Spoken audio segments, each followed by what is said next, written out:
Student, आज मैं आपके लिए लेकर आई हूँ NCERT class 12th history chapter 15। जो हमारा हिस्ट्री का चैप्टर 15 है वो क्या है? संविधान का निर्माण। संविधान का निर्माण कैसे हुआ और उसमें क्या क्या प्रावधान दिए गए, हम उनके बारे में बात करेंगे। एक नए युग की शुरुआत।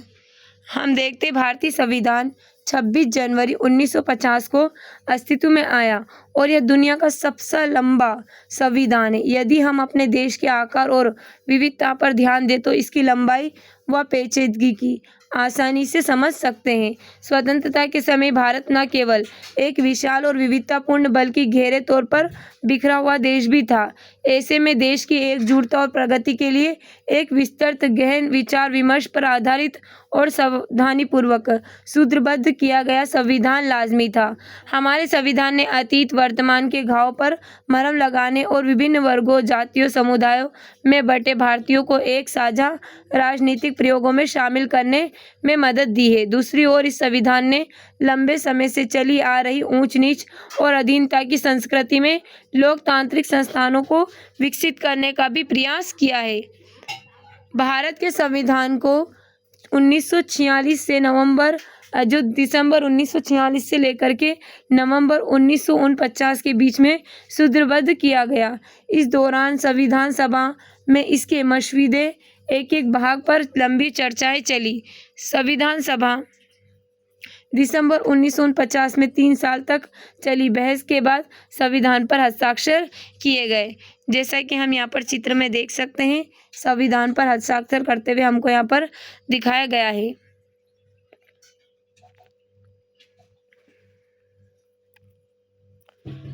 संविधान सभा के कुल 11 सूत्र हुए, जिनमें 165 दिन बैठकों में गए। सत्रों के बीच जो हुआ एक कुल कितने 11 सत्र हुए थे, लेकिन उसमें से क्या हुआ 165 दिन बैठकों में गए और उसके बाद सत्रों के बीच विभिन्न समितियां और उप समितियां मसौदे के सुधारने और संवारने का काम करती थी। राजनीति शास्त्र की पाठ्य पुस्तकों को पढ़ने के बाद आप यह जान चुके होंगे कि भारत का संविधान कैसा है। आप देख चुके हैं कि आज़ादी के बाद इस संविधान की क्या उपयोगिता है और सार्थकता रही है। इस अध्याय में हम संविधान के इतिहास और उसके निर्माण के दौरान हुई गहन परिचर्चा को जानेंगे। यदि संविधान सभा में उठने वाली आवाज़ों को सुनने का प्रयास करें तो हमें प्रक्रियाओं का अंदाजा लग जाएगा जिनके माध्यम से संविधान को सूत्रबद्ध किया गया और एक नए राष्ट्र की कल्पना साकार हुई। उथल पुथल का दौर। संविधान निर्माण से पहले एक साल काफी उथल पुथल वाले थे। यह मान आशाओं का क्षण भी था और भीषण मोहभंग का भी। 15 अगस्त 1947 को भारत आज़ाद तो कर दिया गया, किंतु इसके साथ ही इसे विभाजित भी कर दिया गया। लोगों की स्मृति में 1942 का भारत छोड़ो आंदोलन अभी भी जीवित था, जो ब्रिटिश राज के खिलाफ संभवतः सबसे व्यापक जन आंदोलन था। विदेशी सहायता से सशस्त्र संघर्ष के जरिए स्वतंत्रता पाने के लिए सुभाष चंद्र बोस द्वारा किए गए प्रयासों भी लोगों को बखूबी याद थे। 1946 के वसंत में बम्बई तथा अन्य शहरों में रॉयल इंडियन नेवी शाही भारतीय नौसेना के सिपाहियों का विद्रोह भी लोगों को बार बार आंदोलित कर रहा था। लोगों की सहानुभूति सिपाहियों के साथ ही 40 के दशक के आखिरी सालों में देश के विभिन्न भागों में मजदूरों और किसानों के आंदोलन भी हो रहे थे। व्यापक हिंदू मुस्लिम एकता इन जन आंदोलनों को एक अहम पहलू था। इसके विपरीत कांग्रेस और मुस्लिम लीग दोनों प्रमुख राजनीतिक दल थे। धार्मिक सौहार्द और सामाजिक सामंजस्य स्थापित करने के लिए सुलह सफाई की कोशिशों में नाकामयाब होते जा रहे थे। अगस्त 1946 में कलकत्ता में शुरू हुई हिंसा के साथ उत्तरी पूर्वी भारत में लगभग साल भर तक चलने वाले दंगे, फसाद और हत्याओं का लंबा सिलसिला शुरू हो गया था। अध्याय 13 और 14 में देखिए बर्बर हिंसा का यह विपत्तिनाश भीषण जनसमारोह के साथ हुआ।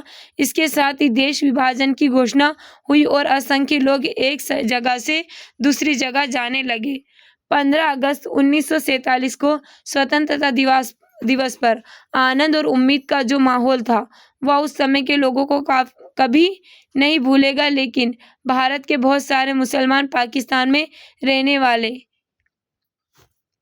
जैसे कि हम यहाँ पर देख सकते हैं, विनाश और उथल-पुथल की छवियां संविधान सभा के सदस्यों को लंबे समय तक परेशान करती रही। हम उसका चित्र देख सकते हैं। जो भारत के बहुत सारे लोग क्या हुए थे, मुसलमान पाकिस्तान में रहने वाले हिंदुओं और सिखों के साथ एक निर्गम चुनाव क्षण था। उनके सामने यह तत्क्षण मृत्यु तथा पीढ़ियों पुरानी जड़ों से उखड़ जाने के बीच चुनाव का क्षण था। करोड़ों शरणार्थी यहाँ से वहाँ जा रहे थे। मुसलमान पूर्वी व पश्चिमी पाकिस्तान की तरफ तो हिंदू और सिख पश्चिमी बंगाल व पूर्वी पंजाब की तरफ बढ़े जा रहे थे। उनमें से बहुत सारे कभी मंजिल तक नहीं पहुंचते, बीच रास्ते में ही मर गए। नवजात राष्ट्र के सामने इतनी ही गंभीर एक और समस्या देशी रियासतों को लेकर भी थी। ब्रिटिश राज के दौरान उपमहाद्वीप का लगभग 1/3 भूभाग ऐसे नवाबों और रजवाड़ों के नियंत्रण में था जो ब्रिटिश राज की अधीनता स्वीकार कर चुके थे। उनके पास अपने राज्यों को जैसे चाहे चलाने की सीमित ही सही लेकिन काफी आजादी थी। जब अंग्रेजों ने भारत छोड़ा तो इन नवाबों और राजाओं की संवैधानिक स्थिति बहुत अजीब हो गई। एक समकालीन प्रेक्षक ने कहा था कि कुछ महाराजा तो बहुत सारे टुकड़ों में बटे भारत में स्वतंत्र सत्ता का सपना देख रहे थे। संविधान सभा की बैठकें इसी पृष्ठभूमि में संपन्न हो रही थी। भारत कुछ चल रहा था, उसे संविधान सभा में होने वाली बहस और विचार विमर्श भी भला अछूता कैसे रह सकता था। जैसे कि हम यहाँ पर चित्र देख सकते हैं, 14 अगस्त 1947 की मध्य रात्रि को संविधान सभा में बोलते जवाहरलाल नेहरू। इसी समय नेहरू ने अपना वह प्रसिद्ध भाषण दिया था जिसकी शुरुआती पंक्तियां इस प्रकार थी। बहुत समय पहले हमने नियति से साक्षात्कार किया था कि और अब समय आ चुका है कि हम अपने उन संकल्प को न केवल पूर्ण रूप से समग्रता में बल्कि उल्लेखनीय रूप में साकार करें। अर्धरात्रि के इस क्षण में जब दुनिया सो रही थी, भारत जीवन और स्वतंत्रता की ओर जाग रहा था। संविधान सभा का गठन कैसे हुआ? संविधान सभा के सदस्यों का चुनाव सार्वभौमिक मताधिकार के आधार पर नहीं हुआ था। 1945 से 46 की सर्दियों में भारत के प्रांतों में चुनाव हुए थे। इसके पश्चात प्रांतीय संसदों ने संविधान सभा के सदस्यों को चुना। नई संविधान सभा में कांग्रेस प्रभावशाली थी।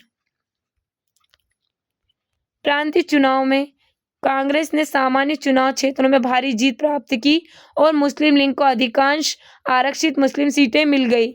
लेकिन लीग ने संविधान सभा का बहिष्कार उचित समझा और एक अन्य संविधान बनाकर उसने पाकिस्तान की मांग को जारी रखा। शुरुआत में समाजवादी भी संविधान सभा से परे रहे क्योंकि वे उसे अंग्रेजों की बनाई हुई संस्था मानते थे। वे मानते थे कि इस सभा का वाकई स्वायत्त होना असंभव है। इन सभी कारणों से संविधान सभा के 82% सदस्य कांग्रेस पार्टी के ही सदस्य थे। परंतु सभी कांग्रेस सदस्य एक मत नहीं थे। कई निर्णायक मुद्दों पर उनके मत भिन्न हो सकते थे।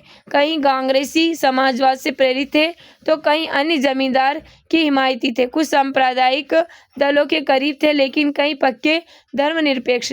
राष्ट्रीय आंदोलन की वजह से कांग्रेसी वाद विवाद करना, मतभेदों पर बातचीत कर समझौतों की खोज करना सीख गए थे। संविधान सभा में भी कांग्रेस सदस्यों ने कुछ ऐसा ही रुख अपनाया।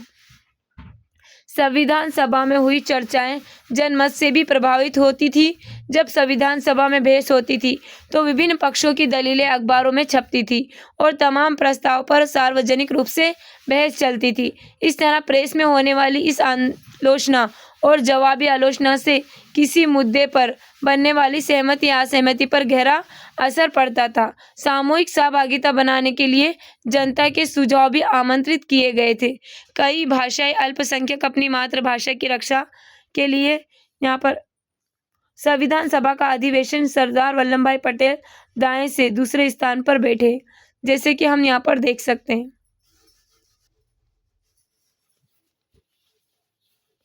हमको यहाँ पर सरदार वल्लभ भाई पटेल दिखाई दे रहे हैं। अब हम आगे देखते हैं। यहाँ पर मातृभाषा की रक्षा की मांग करते थे। धार्मिक अल्पसंख्यक अपने विशेष हित सुरक्षित करवाना चाहते थे और दलित जाति शोषण के अंत की मांग करते हुए सरकारी संस्थाओं में आरक्षण चाहते थे। सभा में सांस्कृतिक अधिकारों एवं सामाजिक न्याय के कई महत्वपूर्ण मुद्दों पर चल रही सार्वजनिक चर्चाओं में बहस हो रही थी। मुख्य आवाजें। संविधान सभा में 300 सदस्य थे।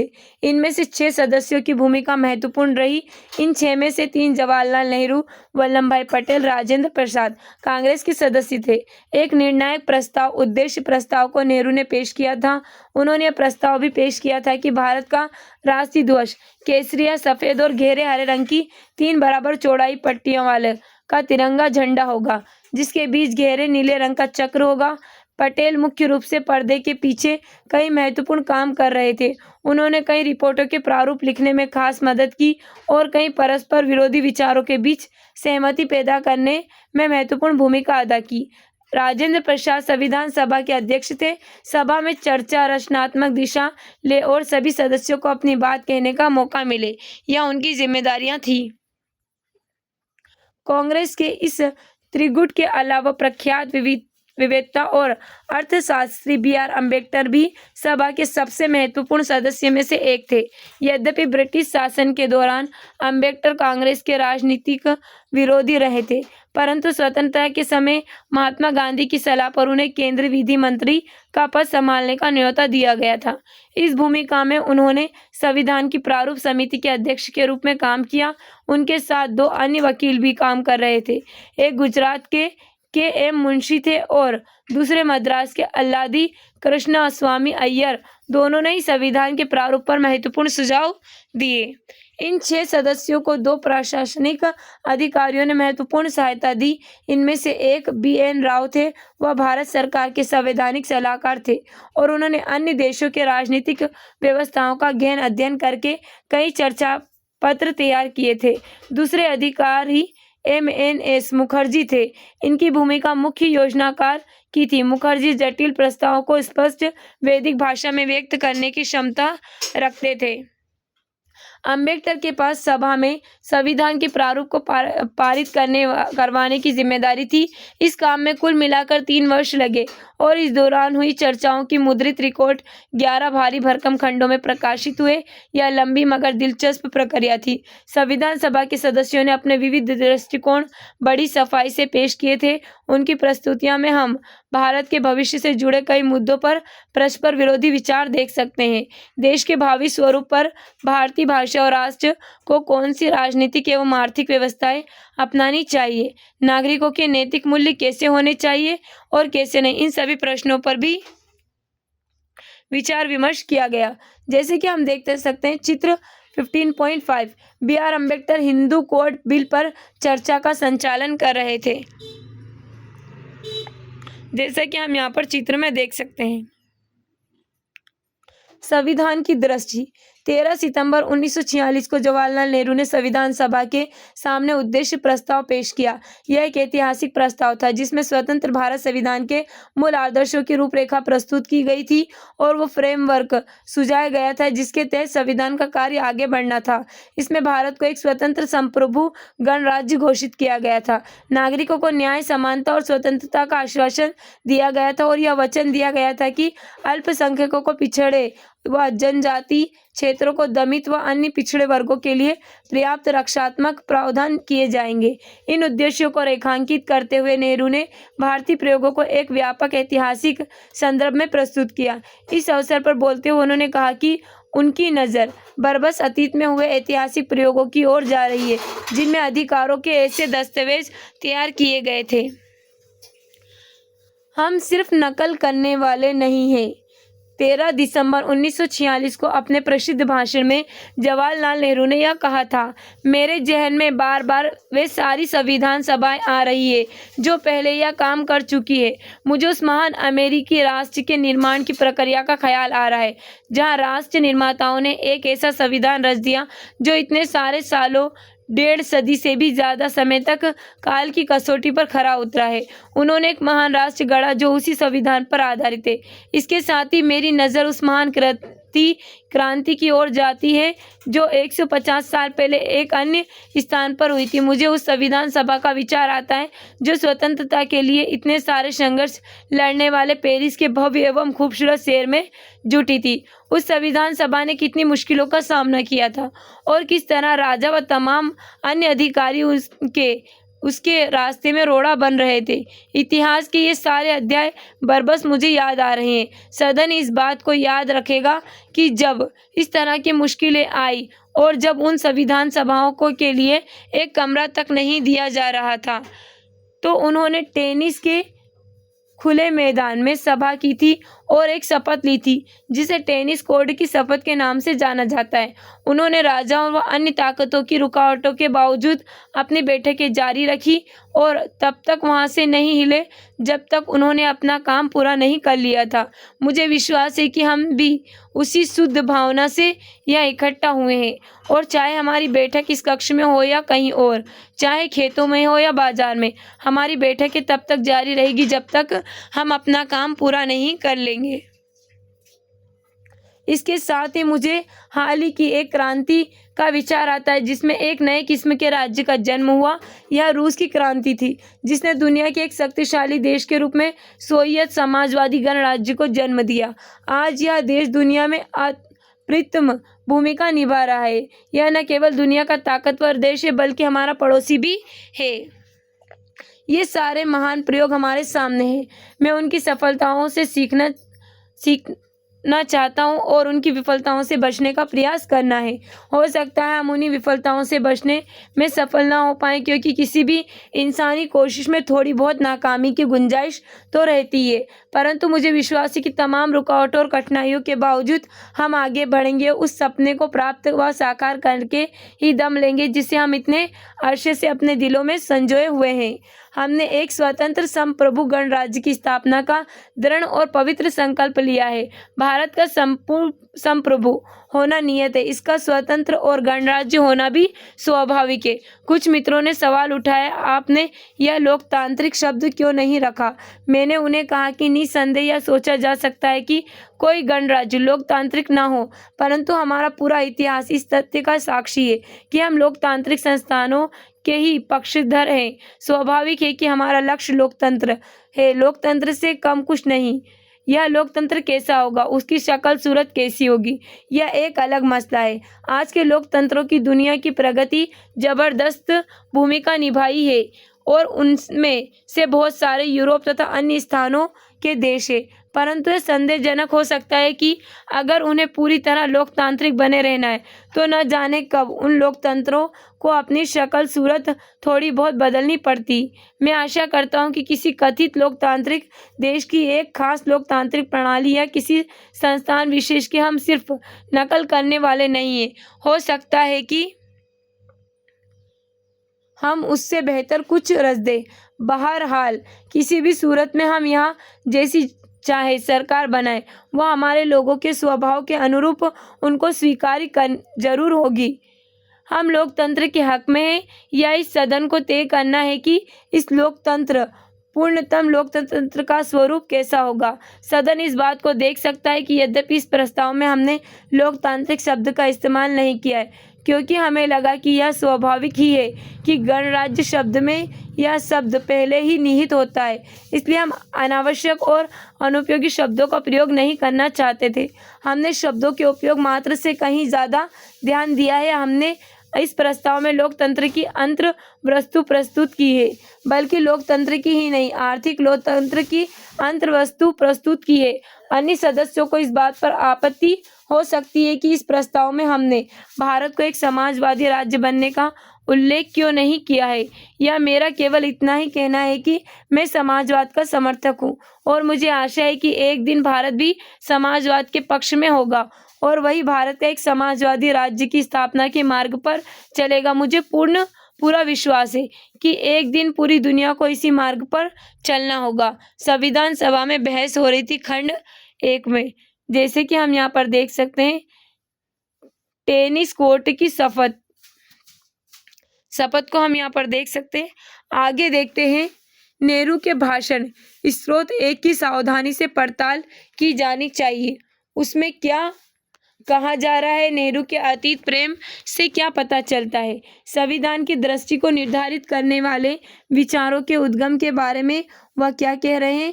अतीत की ओर जाते हुए अमेरिका और फ्रांसीसी क्रांति का हवाला देते हुए नेहरू भारत में संविधान निर्माण के इतिहास को मुक्ति व स्वतंत्रता के एक लंबे ऐतिहासिक संघर्ष का हिस्सा सिद्ध कर रहे हैं। वह भारतीय संघर्ष के ऐतिहासिक महत्व को अतीत के क्रांतिकारी क्षणों के समकक्ष बता रहे हैं। लेकिन नेहरू ने कहने का आशय यह नहीं है कि उन घटनाओं को आज के लिए ब्लूप्रिंट मान लिया जाए या कि उन क्रांतियों के विचारों को बिना सोचे विचारे भारत पर लागू किया जा सकता है। वह किसी खास तरह के लोकतंत्र को अपनाने का विरोध करते हैं और कहते हैं कि हमारे लोकतंत्र की रूपरेखा हमारे बीच होने वाली चर्चा से ही उभरेगी। वे इस बात पर जोर देते हैं कि भारत में संविधान के आदर्श और प्रावधान कहीं और से उठाए गए नहीं हो सकते। उन्होंने विश्वास व्यक्त किया है कि हम सिर्फ नकल करने वाले नहीं हैं। उनके शब्दों में भारत में शासन की जो व्यवस्था स्थापित हो वह हमारे लोगों के स्वभाव के अनुरूप हो और उनको स्वीकार्य होनी चाहिए। पश्चिम से वहाँ की उपलब्धियों और विफलताओं से सबक लेना जरूरी तो है, लेकिन हमें याद रखना चाहिए कि पश्चिमी समाजों को भी अन्य स्थानों पर हुए प्रयोगों से बहुत कुछ सीखना पड़ा था। लोकतंत्र की अपनी अवधारणा बदलनी पड़ी थी। भारतीय संविधान का उद्देश्य यह होगा कि लोकतंत्र के उदारवादी विचारों और आर्थिक न्याय के समाजवादी विचारों का एक दूसरे में समावेश किया जाए और भारतीय संदर्भ में इन विचारों की रचनात्मक व्याख्या की जाए। नेहरू इस बात पर जोर दे रहे थे कि भारत के लिए क्या उचित है, इस बारे में हमें रचनात्मक ढंग से सोचना चाहिए। लोगों की इच्छा। संविधान सभा के कम्युनिस्ट सदस्य सोमनाथ लाहिड़ी को संविधान सभा की चर्चाओं पर ब्रिटिश साम्राज्यवादी का शाया दिखाई देता था। उन्होंने सदस्यों तथा आम भारतीयों से आग्रह किया कि साम्राज्यवादी शासन के प्रभाव से खुद को पूरी तरह आज़ाद करें। 1946 से लेकर 47 के बीच जड़ों में जब संविधान सभा में चर्चा चल रही थी तो अंग्रेज अभी भी भारत में ही थे। जवाहरलाल नेहरू के नेतृत्व में अंतरिम सरकार शासन तो चल रही थी, परंतु उसे सारा काम वायसराय तथा लंदन में बैठी ब्रिटिश सरकार की देखरेख में करना पड़ता था। लाहिड़ी ने अपने साथियों को समझाया कि संविधान सभा अंग्रेजों की बनाई हुई है और वह अंग्रेजों की योजनाओं को साकार करने का काम कर रही है। हम यहाँ पर चित्र देख सकते हैं। अंतरिम सरकार के सदस्य। प्रथम पंक्ति बाएं से दाएं बलदेव सिंह, जॉन मथाई से गोपाल, श्री राजगोपालाचारी, जवाहरलाल नेहरू, लियाकत अली खान, वल्लभ भाई पटेल, आई चुंद्रीगर, आसफ अली, CH भाभा। द्वितीय पंक्ति बाएं से दाएं जगजीवन राम, गजनफर अली खान, राजेंद्र प्रसाद, अबू निश्तर। जैसे कि हम यहाँ पर देख सकते हैं, हमको दिखाई दे रहे हैं। बहुत अच्छा महोदय। शासिक शब्द, उदात्त शब्द। सोमनाथ लाहिड़ी ने कहा था, महोदय मैं पंडित नेहरू को इस बात के लिए मुबारकबाद देना चाहता हूं कि उन्होंने यह कहकर भारतीय जनता की भावनाओं को इतने सटीक शब्दों में व्यक्त किया है कि भारत के लोग अंग्रेजों द्वारा थोपी गई चीज़ों को स्वीकार नहीं करेंगे। उन्होंने कहा कि इस तरह की जबरदस्ती पर असंतोष व आपत्ति व्यक्त की जाएगी और अगर आवश्यकता हुई तो हम संघर्ष की घाटी में उतरेंगे। बहुत अच्छा महोदय। शासिक शब्द, उदात्त शब्द। परंतु देखना यह है कि इस चुनौती को आप कैसे और कब साकार करते हैं। महोदय मसला यह है कि जबरदस्ती इसी समय की जा रही है। न केवल ब्रिटिश योजना के भावी संविधान बना दिया है जो अंग्रेजों को संतुष्टि पर आश्रित होगा, बल्कि इससे यह भी संकेत मिलता है कि मामूली से मामूली मतभेद के लिए भी हमको संघीय न्यायालय तक दौड़ना होगा, वहाँ इंग्लैंड में जाकर नाचना पड़ेगा या ब्रिटिश प्रधानमंत्री क्लेमेंट एटली या किसी और के दरवाजे पर दस्तक देनी होगी। केवल यही सोच नहीं है कि हम चाहे जो भी योजना क्यों ना बनाए, यह संविधान सभा ब्रिटिश बंदूकों, ब्रिटिश सेना उनके आर्थिक व वित्तीय शिकंजे के साये में है। इसका मतलब यह निकलता है कि मूल रूप से सत्ता अभी भी अंग्रेजों के हाथ में है और सत्ता का प्रश्न बुनियादी तौर पर अभी तय नहीं हुआ है, जिसका अर्थ यह निकलता है कि हमारा भविष्य अभी भी पूरी तरह हमारे हाथों में नहीं है। इतना ही नहीं, हाल ही में एटली तथा अन्य लोगों द्वारा दिए गए वक्तव्यों में यह भी स्पष्ट हो गया है कि अगर जरूरत पड़े तो विभाजन से भी पीछे नहीं हटेंगे। महोदय, इसका आशय यह है कि इस देश में कोई स्वतंत्रता नहीं है। जैसा कि अभी कुछ दिन पहले सरदार वल्लभ भाई पटेल ने कहा था, हमारे पास केवल आपस में लड़ने की स्वतंत्रता है। हमें बस इतनी ही स्वतंत्रता मिली है। इसलिए हमारा विनम्र सुझाव है कि यह सवाल इस योजना की रूपरेखा के जरिए कुछ पा लेने का नहीं, बल्कि यह और भी स्वतंत्रता की घोषणा करने और अंतरिम सरकार भारत की जनता से यह आह्वान करने का है कि वे आपस में लड़ने की बजाय अपने शत्रु को देखें जिसके हाथ में अभी भी कोड़ा है। वे ब्रिटिश साम्राज्यवाद को देखें और उससे मिलकर लड़ने के लिए आगे बढ़ें। जब हम स्वतंत्र हो जाएंगे तब हम अपने दावों का हल ढूंढ सकते हैं। संविधान सभा में बहस खंड 1। नेहरू ने स्वीकार किया कि ज्यादातर राष्ट्रवादी नेता एक भिन्न प्रकार की संविधान सभा चाहते थे। इस लिहाज से यह भी सही था कि ब्रिटिश सरकार का उसके गठन में काफी हाथ था और उसने सभा के कामकाज पर कुछ शर्तें भी लगा दी थी। परंतु नेहरू ने कहा, आपको स्रोत को नजरअंदाज करना चाहिए आपको उस स्रोत को नजरअंदाज करना चाहिए जहां से सभा को शक्ति मिल रही है। सरकारें सरकारी कागजों से नहीं बनती। सरकार जनता की इच्छा की अभिव्यक्ति होती है। हम यह इसलिए जुटे हैं क्योंकि हमारे पास जनता की ताकत है और हम उतनी ही दूर तक ही जाएंगे जितनी दूर तक लोग हमें ले जाना चाहेंगे, फिर चाहे वो किसी भी समूह या पार्टी से संबंधित क्यों ना हो। इसलिए हमें भारतीय जनता के दिलों में सामायिक आकांक्षा और भावनाओं को हमेशा अपने जहन में रखना चाहिए और उन्हें पूरा करने का प्रयास करना चाहिए। संविधान सभा और उन लोगों की आकांक्षाओं की अभिव्यक्ति का साधन मानी जा रही थी जिन्होंने स्वतंत्रता के आंदोलन में हिस्सा लिया था। लोकतंत्र, समानता और न्याय जैसे आदर्श 19वीं सदी से भारत में सामाजिक संघर्षों के साथ गहरे तौर पर जुड़ चुके थे।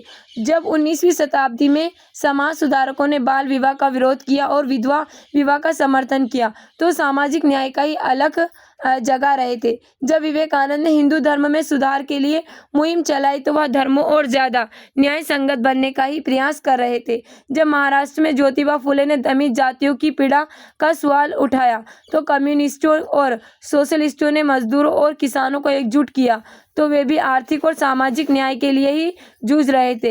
एक दमनकारी और आवेश सरकार के खिलाफ राष्ट्रीय आंदोलन अपरिहार्य रूप से लोकतंत्र व न्याय का, नागरिकों के अधिकारों की और समानता का संघर्ष भी था। हम यहाँ पर चित्र देख सकते हैं।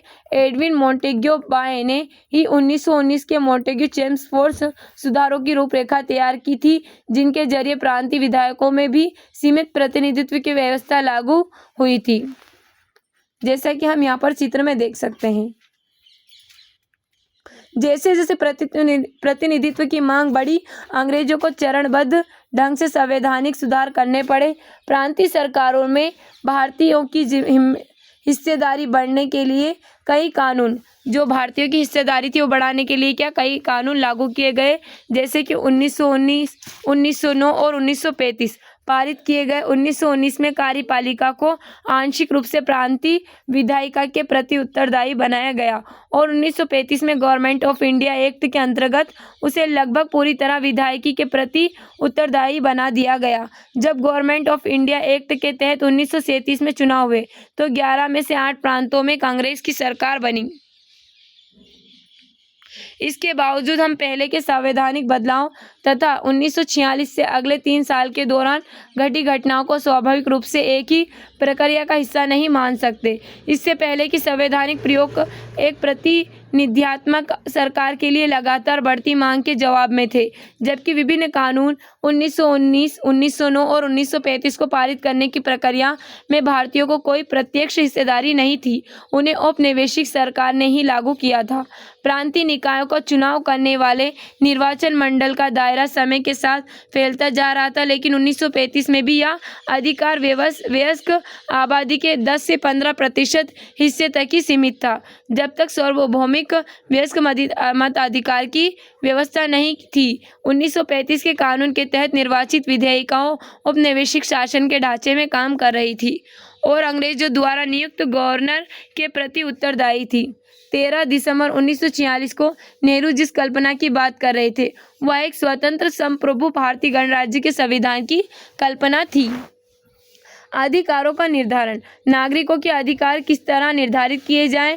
क्या उत्पीड़ित समूहों को कोई विशेष अधिकार मिलने चाहिए? अल्पसंख्यकों के अधिकार हो।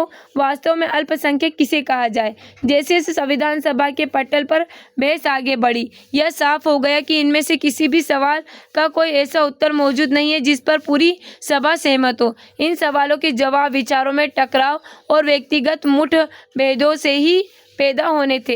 अपने उद्घाटन भाषण में नेहरू जनता की इच्छा का हवाला दिया था और कहा था कि संविधान निर्माताओं को जनता के दिलों में समाई आकांक्षाओं और भावनाओं को पूरा करना है। यह कोई आसान काम नहीं था। जैसे आज़ादी की उम्मीद पैदा हुई, विभिन्न समूह अलग अलग तरह से अपनी इच्छाएं व्यक्त करने लगे। इन सभी अभिव्यक्तियों पर बहस करना जरूरी था। परस्पर विरोधी विचारों के बीच किसी समाधान पर पहुंचना और एक आम सहमति पर पहुंचना जरूरी था। पृथक निर्वाचिका की समस्या। 27 अगस्त 1947 को मद्रास के बी पोकर बहादुर ने पृथक निर्वाचिका बनाए रखने के पक्ष में एक प्रभावशाली भाषण दिया। बहादुर ने कहा कि अल्पसंख्यक सब जगह होते हैं, उन्हें हम चाहकर भी नहीं हटा सकते। हमें ज़रूरत एक ऐसे राजनीतिक ढांचे की है जिसके भीतर अल्पसंख्यक भी औरों के साथ सद्भाव के साथ जी सके। समुदायों के बीच मतभेद कम से कम हो। इसके लिए ज़रूरी है कि राजनीतिक व्यवस्था में अल्पसंख्यकों का पूरा प्रतिनिधित्व हो, उनकी आवाज़ सुनी जाए और उनके विचारों पर ध्यान दिया जाए। देश के शासन में मुसलमानों को एक सार्थक हिस्सेदारी सुनिश्चित करने के लिए पृथक निर्वाचिका के अलावा और कोई रास्ता नहीं हो सकता। बहादुर को लगता था कि मुसलमानों की ज़रूरत को गैर मुसलमान अच्छी तरह नहीं समझ सकते, ना ही अन्य समुदाय के लोग मुसलमानों का कोई प्रतिनिधित्व चुन सकते हैं।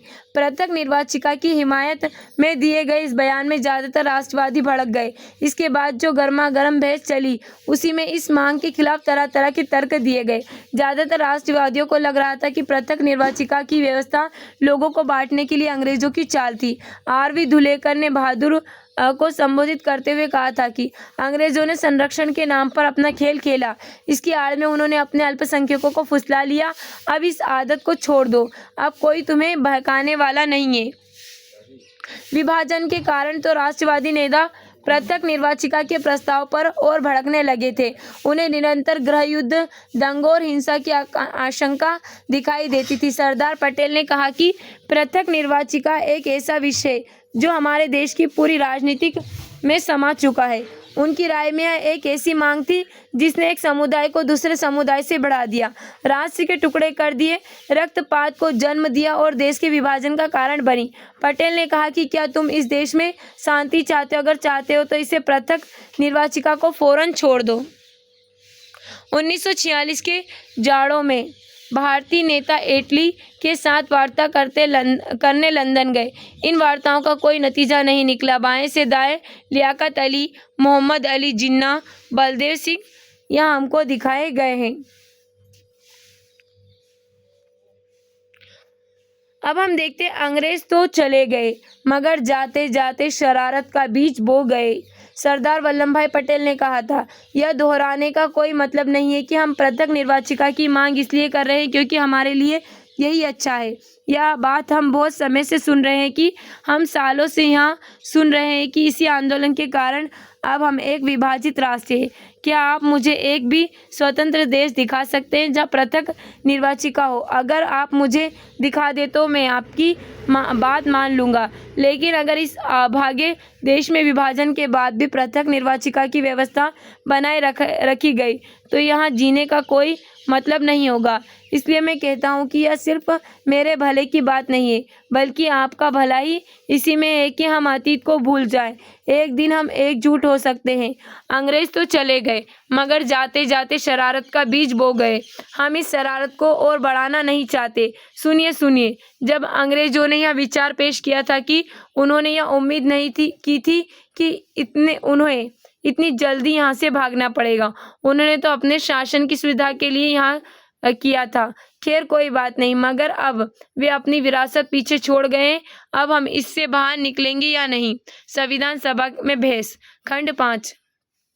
पृथक निर्वाचिकाओं की मांग का जवाब देते हुए गोविंद वल्लभ पंत ने ऐलान किया कि यह प्रस्ताव न केवल राष्ट्र के लिए बल्कि अल्पसंख्यकों के लिए भी खतरनाक है। वह बहादुर के इस विचार से सहमत थे कि किसी लोकतंत्र की सफलता इस बात पर निर्भर करती है कि समाज के विभिन्न तबकों में वह कितना आत्मविश्वास पैदा कर पाती है। उन्हें इस तर्क पर कोई भी आपत्ति नहीं थी कि एक मुक्त देश में प्रत्येक नागरिक के साथ ऐसा आचरण किया जाना चाहिए जिससे न केवल उसकी भौतिक आवश्यकताओं की पूर्ति हो सके बल्कि उसमें स्वाभिमान का आध्यात्मिक भाव भी पैदा हो, तथा बहुल समुदाय का यह दायित्व है कि वह अल्पसंख्यकों की समस्याओं को समझे, उनकी आकांक्षाओं को महसूस करे। इसके बावजूद पंत पृथक निर्वाचिका का विरोध कर रहे थे। उनका कहना था कि एक आत्मघाती मांग है जो अल्पसंख्यकों को स्थायी रूप से अलग थलग कर देगी, उन्हें कमजोर बना देगी और शासन में उन्हें प्रभावी हिस्सेदारी नहीं मिल पाएगी। मेरा मानना है कि पृथक निर्वाचिका अल्पसंख्यकों के लिए आत्मघाती साबित होगी। 27 अगस्त 1947 को संविधान सभा की बहस में गोविंद वल्लभ पंत ने कहा था, मेरा मानना है कि पृथक निर्वाचिका अल्पसंख्यकों के लिए आत्मघाती साबित होगी और उन्हें बहुत भारी नुकसान पहुंचाएगी। अगर उन्हें हमेशा के लिए अलग थलग कर दिया गया तो वे कभी भी खुद को बहुसंख्यकों में रूपांतरित नहीं कर पाएंगे। निराशा का भाव शुरू से उन्हें अपना अपंग बना देगा। आप क्या चाहते हैं और हमारा अंतिम उद्देश्य क्या है?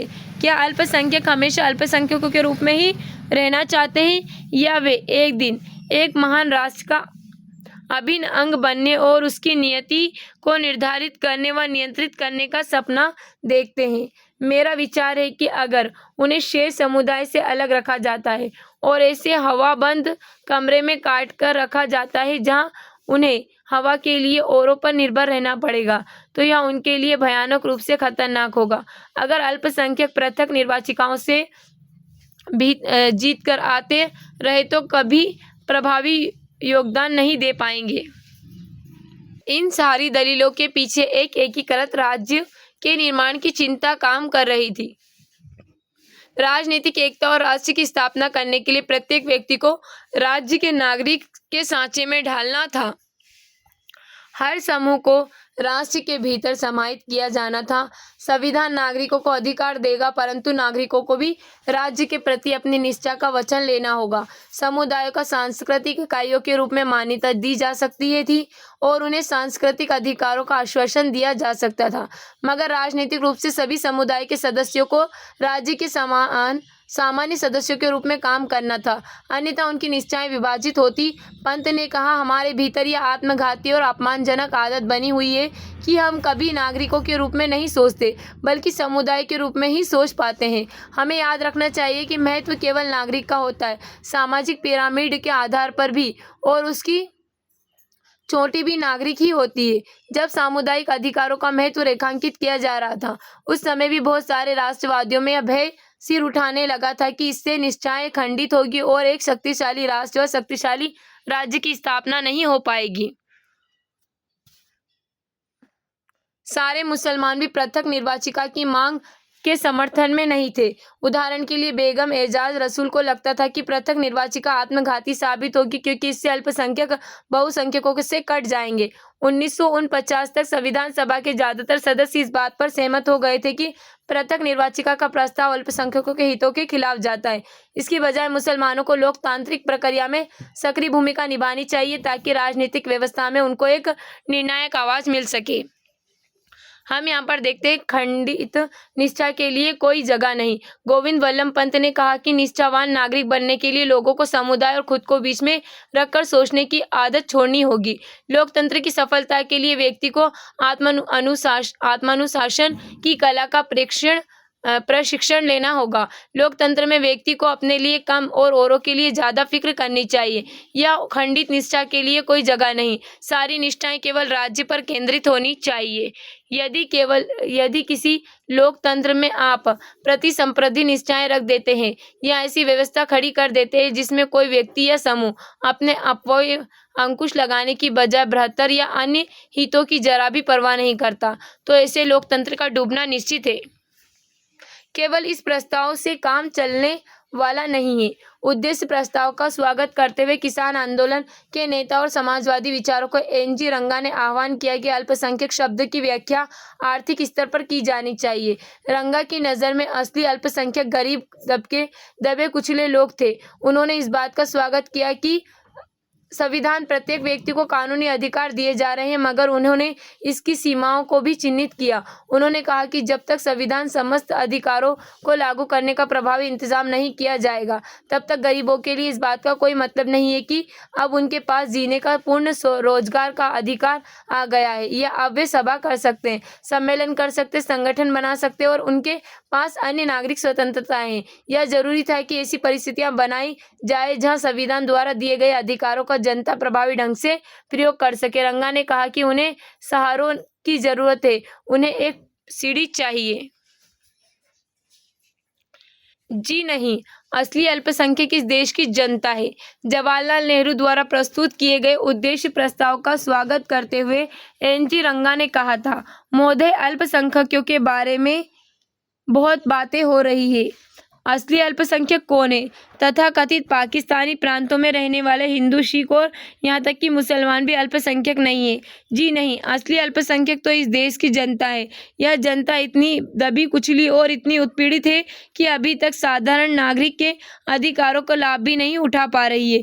स्थिति क्या है? आप आदिवासी इलाकों में जाइए, उनके अपने कानूनों, उनकी जनजातियों कानूनों और उनकी ज़मीनों को उनसे छीना जा सकता है, लेकिन हमारे व्यापारी वहाँ जाते हैं और तथाकथित मुक्त बाजार के नाम पर उनकी जमीन छीन लेते हैं। भले ही कानून जमीन की इस बेदखली के खिलाफ हो, व्यापारी इन आदिवासियों को तरह तरह के बंधनों में जकड़कर गुलाम बना लेते और पीढ़ी दर पीढ़ी दास्ता के नरक में ढकेल देते।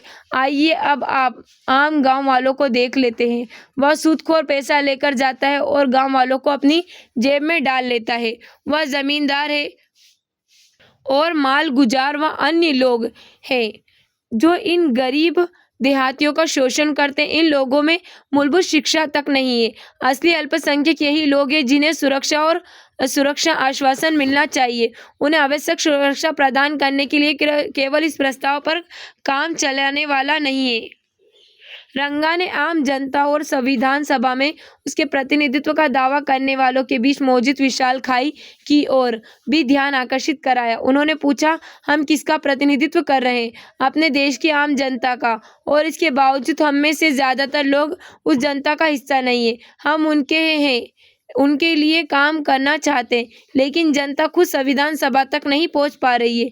इसमें कुछ समय लग सकता है। तब तक हम यहाँ उनके ट्रस्टी और उनके हिमायती हैं और उनके पक्ष में आवाज उठाने का भरसक प्रयास कर रहे हैं। रंगा ने आदिवासियों को भी ऐसे ही समूह में गिनाया था। इस समूह के प्रतिनिधित्व में जयपाल सिंह जैसे जबरदस्त वक्ता भी शामिल थे। उद्देश्य प्रस्ताव का स्वागत करते हुए जयपाल सिंह ने कहा था, एक आदिवासी होने के नाते मुझसे यह उम्मीद नहीं की जाती कि मैं इस प्रस्ताव की पेचीदगियों को समझता होऊंगा, लेकिन मेरा सहज विवेक कहता है कि हमसे हर एक व्यक्ति को मुक्ति के उस मार्ग पर चलना चाहिए और मिलकर लड़ना चाहिए। महोदय, अगर भारतीय जनता में ऐसा कोई समूह है जिसके साथ सही व्यवहार नहीं किया गया, वह मेरा समूह है। मेरे लोगों को पिछले 6000 साल से अपमानित किया जा रहा है, उपेक्षित किया जा रहा है। मेरे समाज का पूरा इतिहास भारत के गैर मूल निवासियों के हाथों लगातार शोषण, छीना झपटी का इतिहास रहा है, जिसके बीच जब तक विद्रोह अव्यवस्था भी फैली है। इसके बावजूद पंडित जवाहरलाल नेहरू के शब्दों पर विश्वास करता हूँ। मैं आप सबके इस संकल्प का विश्वास करता हूँ कि अब हम एक नया अध्याय रचने जा रहे हैं, स्वतंत्र भारत का, एक ऐसा अध्याय जहाँ सबके पास अवसरों की समानता होगी, जहाँ किसी भी की उपेक्षा नहीं होगी। सिंह ने आदिवासियों की सुरक्षा तथा उन्हें आम आदमी के स्तर पर लाने के लिए जरूरी परिस्थितियों रचने की आवश्यकता पर सुंदर वक्तव्य दिया। उन्होंने कहा कि आदिवासी कबीले संख्या की दृष्टि से अल्पसंख्यक नहीं है, लेकिन उन्हें संरक्षण की आवश्यकता है। उन्हें वहां से बेदखल कर दिया गया जहां वे रहते थे। उन्हें उनके जंगलों और चारागाहों से वंचित कर दिया गया।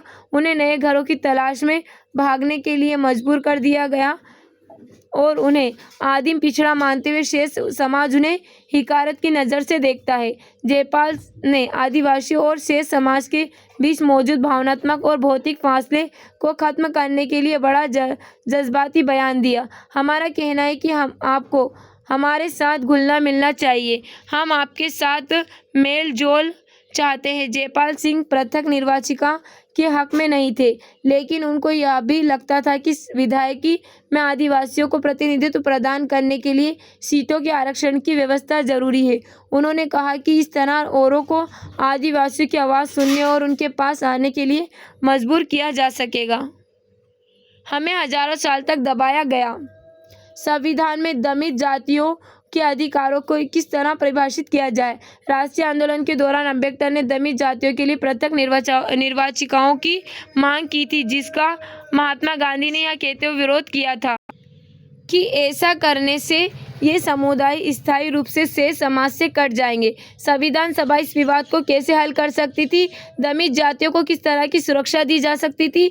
दमित जातियों के कुछ सदस्यों का आग्रह था कि अस्पृश्यों अछूतों की समस्याओं को केवल संरक्षण और बचाव के जरिए हल नहीं किया जा सकता।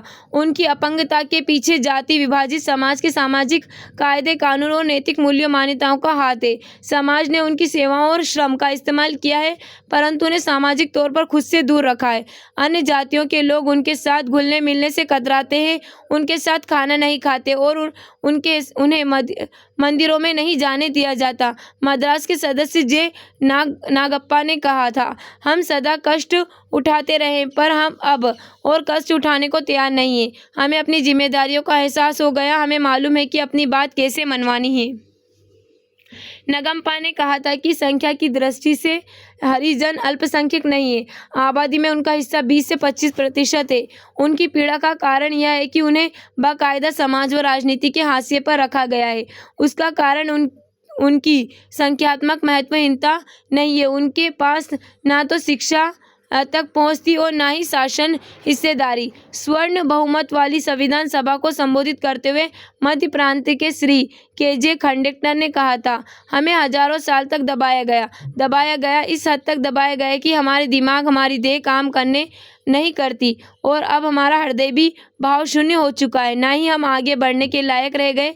यही हमारी स्थिति है। बंटवारे की हिंसा के बाद अम्बेडकर तक ने पृथक निर्वाचिका की मांग छोड़ दी थी। संविधान सभा ने अंततः यह सुझाव दिया कि अस्पृश्यता का उन्मूलन किया जाए, हिंदू मंदिरों को भी सभी जातियों के लिए खोल दिया जाए और निचली जातियों को विधायिका और सरकारी नौकरियों में आरक्षण दिया जाए। बहुत सारे लोगों को मानना था कि इससे भी सारी समस्याएं हल नहीं हो पाएगी। सामाजिक भेदभाव को केवल संवैधानिक कानून पारित करके खत्म नहीं किया जा सकता, समाज की सोच में बदलाव लाना होगा। परंतु लोकतांत्रिक जनता ने इन प्रावधानों का स्वागत किया। हम अपनी सामाजिक अक्षमताओं को हटाना चाहते। मद्रास की दक्षिणायनी वेल युद्धान की दलील थी, हमें सब तरह की सुरक्षाएं नहीं चाहिए। इस देश के कमजोरों को नैतिक सुरक्षा का आवरण चाहिए। मैं यह नहीं मान सकती कि 7 करोड़ हरिजनों को अल्पसंख्यक माना जा सकता है। जो हम चाहते हैं वह यह है कि हमारी सामाजिक अपंगताओं का फौरन खात्मा। संविधान सभा की बहस में अब हम यहाँ देखते हैं, हमने विशेष अधिकार कभी नहीं मांगे। बम्बई की हंसा मेहता ने महिलाओं के लिए न्याय की मांग की, आरक्षित सीटों की नहीं और न ही पृथक चुनाव क्षेत्र की। हमने विशेष अधिकार कभी नहीं मांगे। हमने सामाजिक न्याय, आर्थिक न्याय और राजनीतिक मांग की है। हमने उस बराबरी की मांग की है जिसके बिना पारस्परिक आदर और समझ नहीं बन सकते, जिसके बिना पुरुष और महिला के बीच वास्तविक सहयोग संभव नहीं है। राज्य की शक्तियां। संविधान सभा में इस बात पर काफी बहस हुई कि केंद्र सरकार और राज्य सरकारों के क्या अधिकार होने चाहिए। जो लोग शक्तिशाली केंद्र के पक्ष में थे उनमें जवाहरलाल नेहरू भी थे।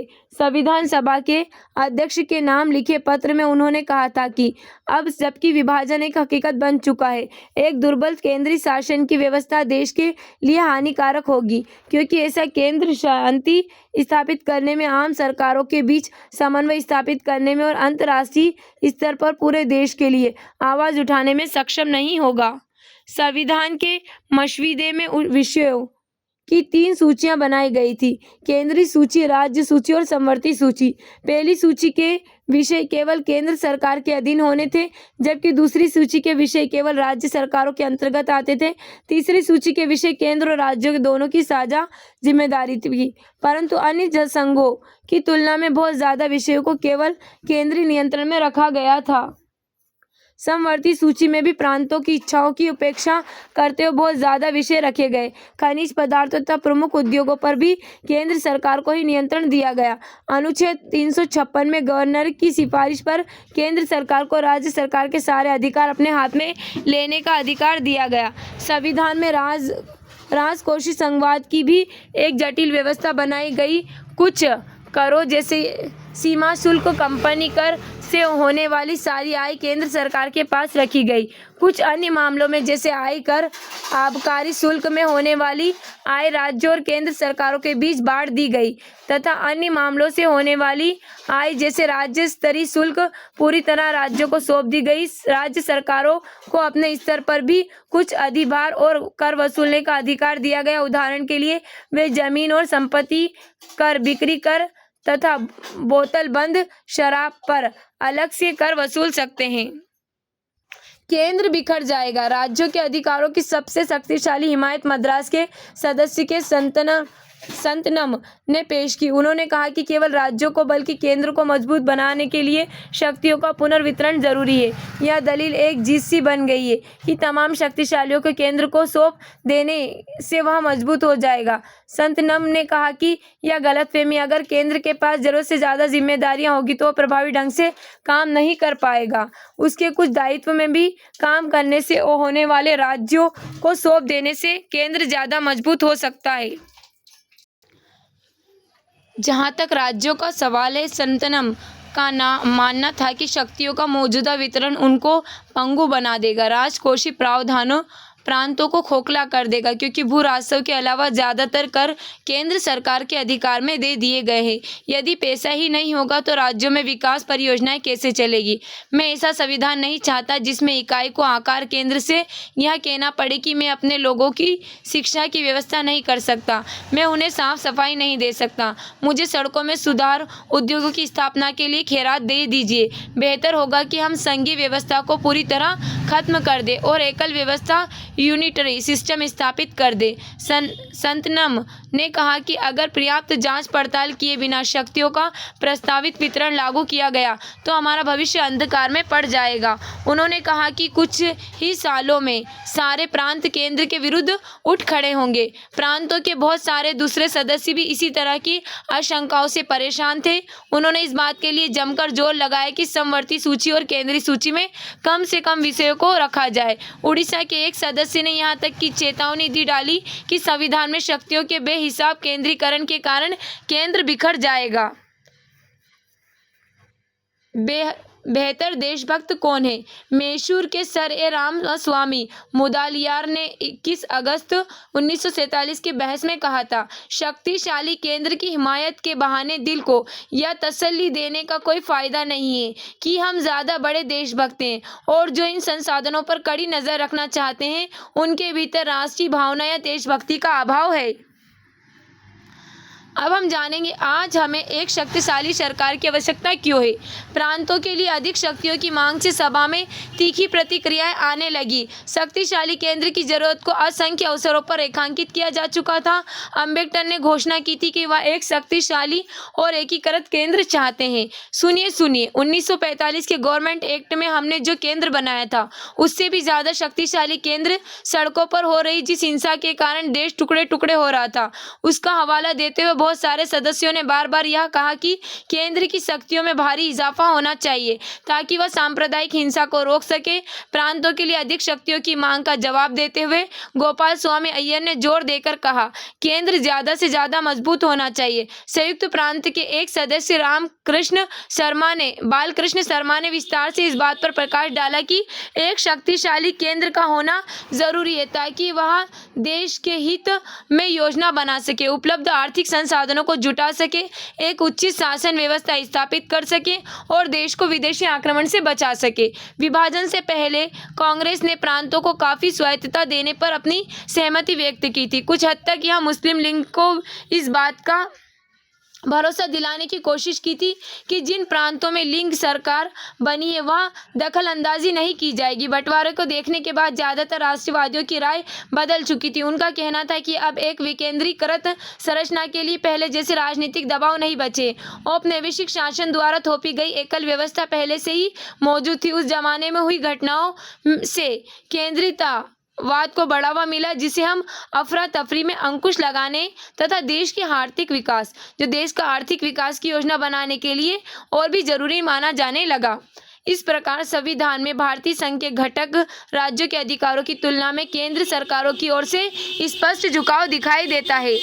अब हम यहाँ पर देखते हैं राष्ट्र की भाषा कौन सी होना चाहिए, इसके बारे में बताया गया है। जब एक देश के विभिन्न भागों में लोग अलग अलग भाषाएं बोलते हैं, उनकी सांस्कृतिक विरासत अलग हो, तो एक राष्ट्र का निर्माण कैसे किया जा सकता है?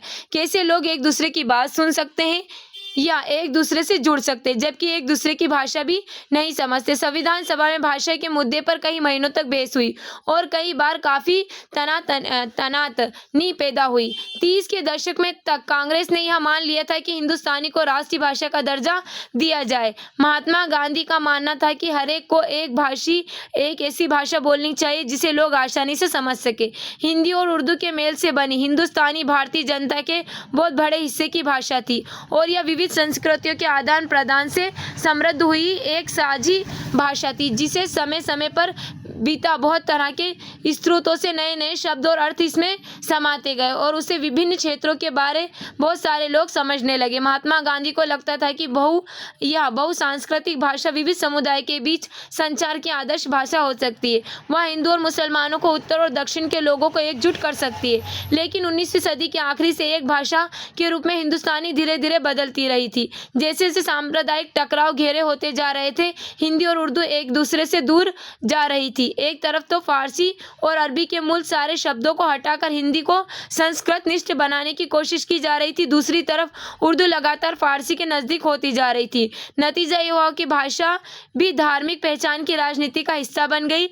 लेकिन हिंदुस्तानी के साझा चरित्र में महात्मा गांधी की आस्था कम नहीं हुई।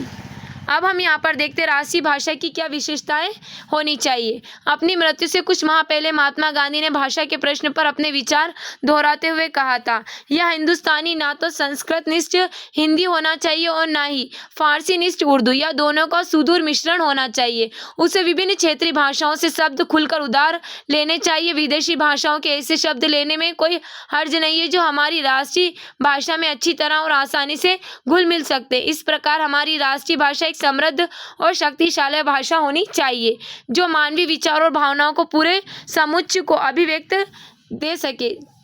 खुद को हिंदी या उर्दू से बांध लेना देशभक्ति की भावना तथा समझदारी के विरुद्ध एक अपराध होगा। हरिजन सेवक 12 अक्टूबर 1947। अब हम देखते हैं हिंदी की हिमायत। संविधान सभा के एक शुरुआती सत्र में संयुक्त प्रांत के कांग्रेसी सदस्य आर.वी. धुलेकर ने इस बात के लिए पुरजोर शब्दों में आवाज़ उठाई थी कि हिंदी को संविधान निर्माण की भाषा के रूप में इस्तेमाल किया जाए। जब किसी ने कहा कि सभा के सभी सदस्य हिंदी नहीं समझते, तो धुलेकर ने पलटकर कहा कि इस सदन में जो लोग भारत का संविधान रचने बैठे हैं और हिंदुस्तानी नहीं जानते, वे इस सभा की सदस्यता के पात्र नहीं है, उन्हें चले जाना चाहिए। जब इन टिप्पणियों के कारण सभा में हंगामा खड़ा हुआ तो धुलेकर हिंदी में अपना भाषण देते रहे। जवाहरलाल नेहरू ने हस्तक्षेप के चलते आखिरकार सदन में शांति बहाल हुई, लेकिन भाषा का सवाल अगले 3 साल तक बार बार कार्रवाइयों में बाधा डालता रहा और सदस्यों को उत्तेजित करता रहा। तकरीबन 3 साल बाद 12 सितंबर 1947 को राष्ट्र की भाषा के सवाल पर धुलेकर के भाषण ने एक बार फिर तूफान खड़ा कर दिया। तब तक संविधान सभा की भाषा समिति अपनी रिपोर्ट पेश कर चुकी थी। समिति ने राष्ट्रीय भाषा के सवाल पर हिंदी के समर्थकों और विरोधियों के बीच पैदा हो गए गतिरोध को तोड़ने के लिए एक फॉर्मूला विकसित कर लिया था। समिति ने सुझाव दिया कि देवनागरी लिपि में लिखी हिंदी भारत की राष्ट्र की भाषा होगी, परंतु इस फॉर्मूले को समिति ने घोषित नहीं किया था। समिति का मानना था कि हिंदी को राष्ट्रीय भाषा बनाने के लिए हमें धीरे धीरे आगे बढ़ना चाहिए। पहले 15 साल तक सरकारी कामों में अंग्रेजी का इस्तेमाल जारी रहेगा। प्रत्येक प्रांत को अपने कामों के लिए कोई एक क्षेत्रीय भाषा चुनने का अधिकार होगा। संविधान सभा की भाषा समिति ने हिंदी को राष्ट्र भाषा की बजाय राजभाषा कहकर विभिन्न पक्षों की भावनाओं को शांत करने और सर्वस्वीकृत समाधान पेश करने का प्रयास किया था। धुलेकर बीच बचाव की ऐसी मुद्रा से राजी होने वाले नहीं थे। वे चाहते थे कि हिंदी को राजभाषा नहीं बल्कि राष्ट्रभाषा घोषित किया जाए। उन्होंने ऐसे लोगों की आलोचना की जिन्हें लगता था कि हिंदी को उन पर थोपा जा रहा है। धुलेकर ने ऐसे लोगों को मजाक उड़ाए जो महात्मा गांधी का नाम लेकर हिंदी के बजाय हिंदुस्तानी को राष्ट्रीय भाषा बनाना चाहते थे।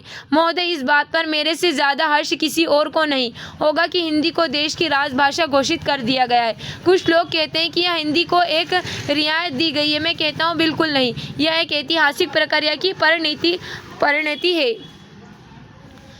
अब देखते हैं हम बहुत सारे सदस्यों को धुलेकर की बात करने के अंदाज से काफ़ी परेशानी हो रही थी।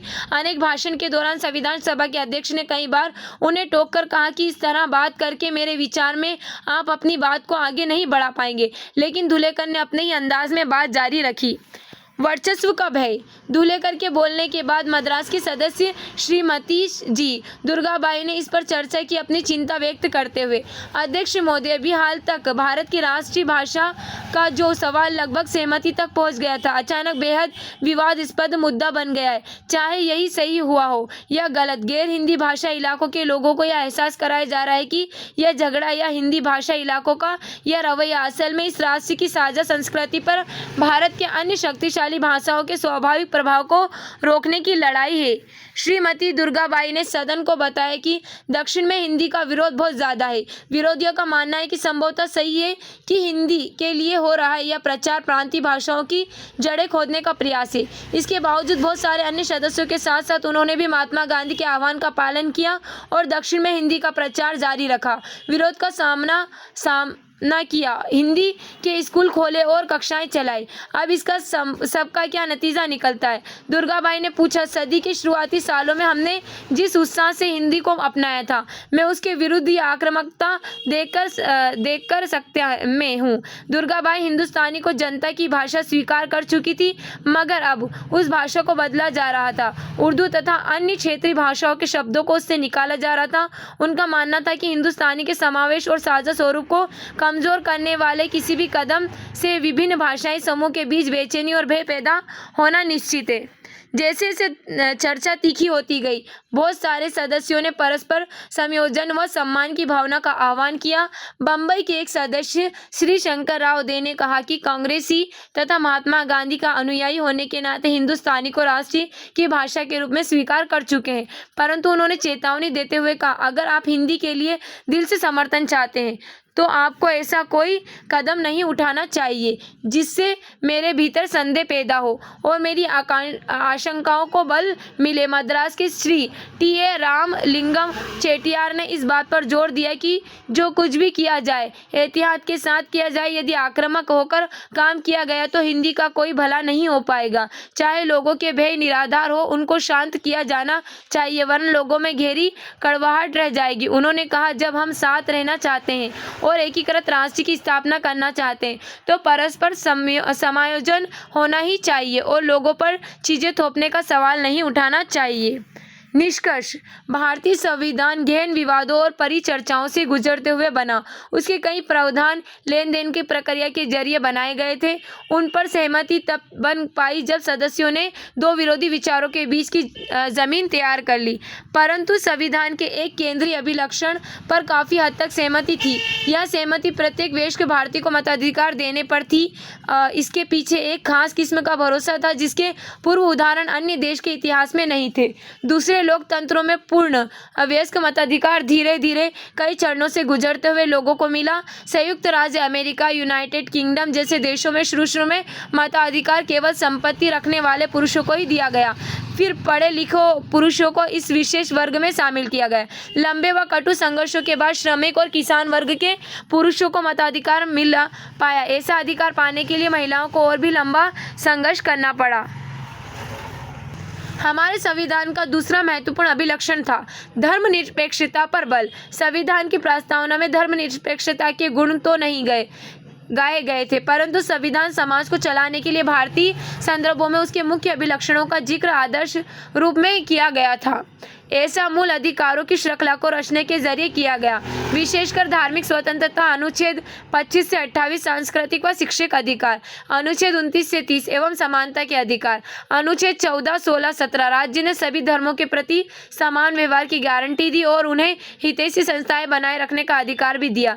राज्य ने अपने आप को विभिन्न धार्मिक समुदायों से दूर रखने की कोशिश की और अपने स्कूल व कॉलेजों में अनिवार्य धार्मिक शिक्षा पर रोक लगा दी। सरकार ने रोजगार में धार्मिक भेदभाव को अवैध ठहराया, लेकिन दूसरी ओर धार्मिक समुदाय से जुड़े सामाजिक सुधार कार्यक्रम के लिए कुछ कानूनी गुंजाइश रखी गई। इसी वजह से अस्पृश्यता पर कानूनी रोक लग पाई और इसी कारण से व्यक्तिगत पारिवारिक कानूनों में परिवर्तन हो पाए। भारतीय राजनीतिक धर्मनिरपेक्षता में राज्य और धर्म के बीच पूर्ण विच्छेद नहीं रहा। हमने दोनों के बीच एक विवेकपूर्ण फासला बनाने की कोशिश की है। संविधान सभा के विवादों से हमें यह समझ आती है कि संविधान के निर्माण में कैसी कैसी विरोधी आवाज़ें उठी और कैसी कैसी मांगी की गई। ये चर्चा हमें उन आदर्शों और सिद्धांतों के बारे में बताती है जिनका जिक्र संविधान के निर्माताओं ने किया था, परंतु इन विवादों को समझने में हमें याद रखना चाहिए कि आदर्शों को विशेष संदर्भों के मुताबिक बदला गया। इसके अलावा ऐसा भी हुआ कि सभा के कुछ सदस्य 3 वर्षों में हुई चर्चाओं के साथ साथ अपने विचार बदल डाले। कुछ सदस्यों ने दूसरों के तर्कों के प्रकाश में अपनी समझ बदली और खुले दिलो दिमाग से काम किया। कुछ अन्य सदस्यों ने आसपास की घटनाओं को देखते हुए अपने विचार बदल डाले। अब हम यहाँ पर देखते हैं, हमको एक चित्र दिखाया गया है। संविधान सौंपते हुए डॉक्टर BR अम्बेडकर और राजेंद्र प्रसाद एक दूसरे को बधाई देते हुए हम यहाँ पर इसका चित्र देख सकते हैं। अब हम आगे देखते हैं काल रेखा। 26 जुलाई को ब्रिटेन में लेबर पार्टी की सरकार सत्ता में आती है। दिसंबर जनवरी भारत में आम चुनाव 1946 में। 16 मई को कैबिनेट मिशन अपनी संवैधानिक योजना की घोषणा करती है। 16 जून को मुस्लिम लीग कैबिनेट मिशन की संवैधानिक योजना पर स्वीकृति देती है। 16 जून कैबिनेट मिशन केंद्र में अंतरिम सरकार के गठन का प्रस्ताव पेश करता है। 16 अगस्त मुस्लिम लीग द्वारा प्रत्यक्ष कार्रवाई दिवस का ऐलान किया गया। 2 दिसंबर कांग्रेस अंतरिम सरकार का गठन करती है जिसमें नेहरू को उपराष्ट्रपति बनाया जाता है। 13 अक्टूबर को मुस्लिम लीग अंतरिम सरकार में शामिल होने का फैसला लेती है। 3 से 6 दिसंबर ब्रिटिश प्रधानमंत्री एटली कुछ भारतीय नेताओं से मिलते हैं। इन वार्ताओं का कोई नतीजा नहीं निकलता। 9 दिसंबर संविधान सभा के अधिवेशन शुरू हो जाते हैं। 1947 में 29 जनवरी को मुस्लिम लीग संविधान सभा को भंग करने की मांग करती है। 16 जुलाई अंतरिम सरकार की आखिरी बैठक। 11 अगस्त को जिन्ना को पाकिस्तान की संविधान सभा का अध्यक्ष निर्वाचित किया जाता है। 14 अगस्त पाकिस्तान की स्वतंत्रता, कराची में जश्न। 14 से 15 अगस्त मध्य रात्रि भारत में स्वतंत्रता का जश्न और 1949 में दिसंबर संविधान पर हस्ताक्षर किए गए। अब हमें यहाँ कुछ क्वेश्चन दिए गए। इन क्वेश्चंस के आंसर आप 100 से 150 शब्दों में लिखना और आगे जो क्वेश्चंस दिए गए हैं इन क्वेश्चंस के आंसर आप 250 से 300 शब्दों में लिखना। उम्मीद है जो हमारा आज का चैप्टर आपको अच्छा लगा। अगर हमारा आज का चैप्टर आपको अच्छा लगा है तो इसी तरह की अपडेट के लिए हमारे चैनल को सब्सक्राइब करें और बेल आइकन को दबाना ना भूलें। Okay, thank you so much.